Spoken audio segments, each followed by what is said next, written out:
জি, আসসালামু আলাইকুম দর্শক, আপনাকে গ্লোবাল টেলিভিশনে স্বাগতম। পরিচয় দিয়ে প্রশ্ন করুন। জি দর্শক, শুনতে পাচ্ছেন? আসসালামু আলাইকুম।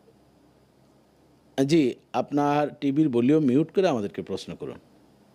হুজুর, আমার প্রশ্ন ছিল যে হ্যাঁ, সরি, আমার আপনার আওয়াজটি আমাদের স্টুডিওতে সেভাবে আসছে না। আরেকটু লাউডলি বলার চেষ্টা করুন। হ্যালো, শোনা যাচ্ছে? হ্যাঁ, শোনা যাচ্ছে, একটু কম শোনা যাচ্ছে।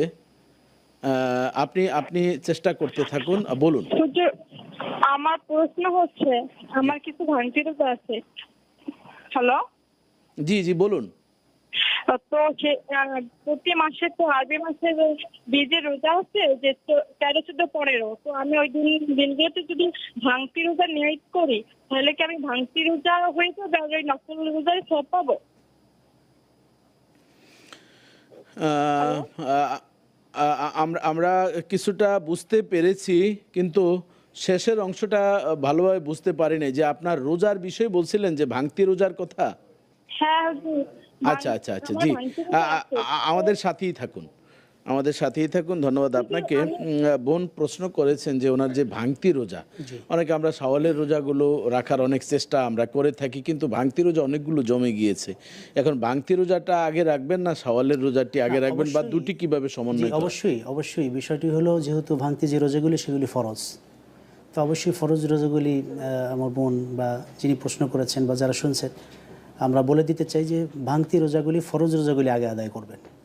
কারণ ফরজটি, এটির হক আগে আমাদেরকে আদায় করতে হবে। সে দৃষ্টিকোণ থেকে শাওয়াল মাসের রোজার সওয়াব আছে। 6টি রোজা রাখার গুরুত্বের কথা হাদিসের মধ্যে আল্লাহর হাবিব বলছেন যে সারা বছর রোজা রাখার সওয়াব সে পাবে।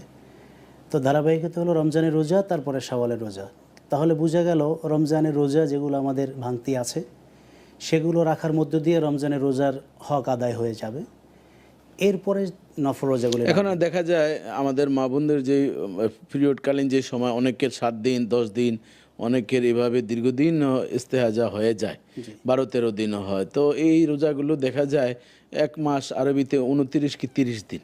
জি তো দেখা যায় ওনার ভাঙতি রোজা 10-12টিও জমে গিয়েছে। এই মুহূর্তে উনি 10-12টি রোজা লাগাতার রেখে আবার ওই 6টি রোজা রাখা, এটি অনেক কষ্টের বিষয় হতে পারে। এই জন্য ওনার উচিত হচ্ছে যে ফরজ রোজা যতটুকু সম্ভব তিনি রাখতে রাখতে থাকবেন। থাকবেন। জি, আর শাওয়ালের রোজা যেহেতু এটা নফল, এটা নিয়ে কষ্ট করার কোনো প্রয়োজন নেই। প্রয়োজন নেই। প্রচণ্ড জি, গরম পড়ছে, এমত অবস্থা আমাদের নিজেকে সংযম করা। আল্লাহ তাআলা অন্য দিক থেকে তাকে সওয়াব দান করবেন। সব দান করবেন। জি। অসুস্থতার কারণে সেই জিনিসটা ভিন্ন হতে পারে। আমরা বোনকে দোয়া করবো ইনশাআল্লাহ।